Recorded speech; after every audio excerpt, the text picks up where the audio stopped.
All right, Team 9, EatToFeed. Come on out.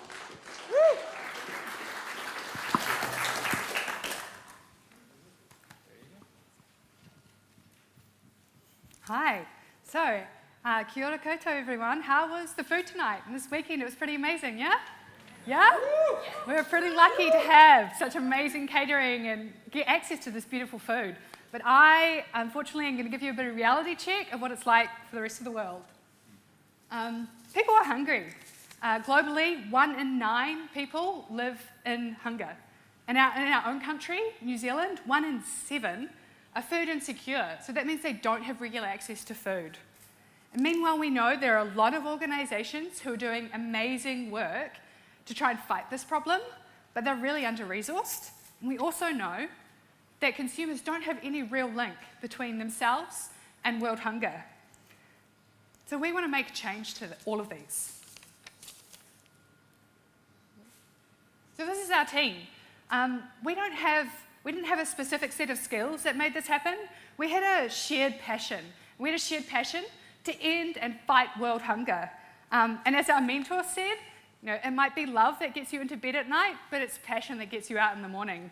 So that's what we've gone on. And while we were researching this, we found this information that for every $1 that is invested in malnutrition prevention programs, it results in $16 in economic returns. So that's a 16-to-1 return. And these returns kind of result in a cascade of benefits. So of course you've got improved health, but then you have, because of that, increased participation in education and employment, women's empowerment, and all the sort of results that go with that. And all these things work together to have a real impact on long-term poverty reduction. So I want you to remember the 1 in 16. But what will we actually do? Well, we're EatToFeed, and we're joining together to fight world hunger. What we've done is we've created a pathway for food businesses and consumers to have a direct impact on this problem. We're basically a carbon credit system for food and hunger. So for example, I've got this beautiful, high-quality Taylor Pass, New Zealand-made Manuka honey blend, and it's got our lovely little logo on the corner here. So when you buy this, $1 of that will come to us, and we'll distribute it to organisations that we've checked out and we know are working on the ground, making a real impact to hunger in their communities. We're starting in New Zealand, but we see this as being a real scalable thing that can easily impact internationally. And our endorsement will be recognised by customers in a similar way that fair trade, organic, carbon zero, etc. will be. And so this will give the food businesses, such as Taylor Pass, they'll give them a real competitive edge. Recent data shows that global growth in the fair trade market is like around 15% a year. And while we are quite a unique way of working, but we still anticipate that this growth will be similar to products endorsed by us. And as we saw yesterday, for those of you who were here, Foodstuffs have identified conscious consumerism as a real key priority trend in consumers making purchasing decisions.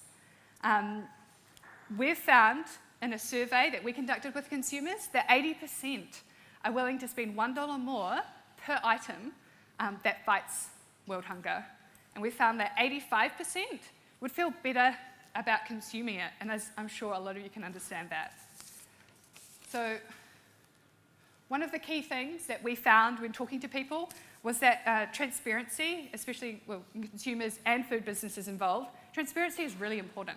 So we created a mock-up of a website to kind of show what we'd be showing people. So we'd have like how much money we've received, what initiatives we support, and what businesses are involved with us.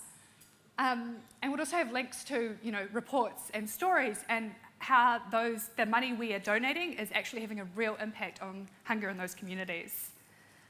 So what we need to do to get this initiative launched is we need to conduct a bit more market research to make sure when we approach food businesses, we have a real undeniable argument to help them get on board that consumers get behind. And we need to start auditing organisations that we'd like to work with. So what we want you to do is to join us, to come together, so that together we can fight world hunger. Thank you. Excellent. Thank you. Judges.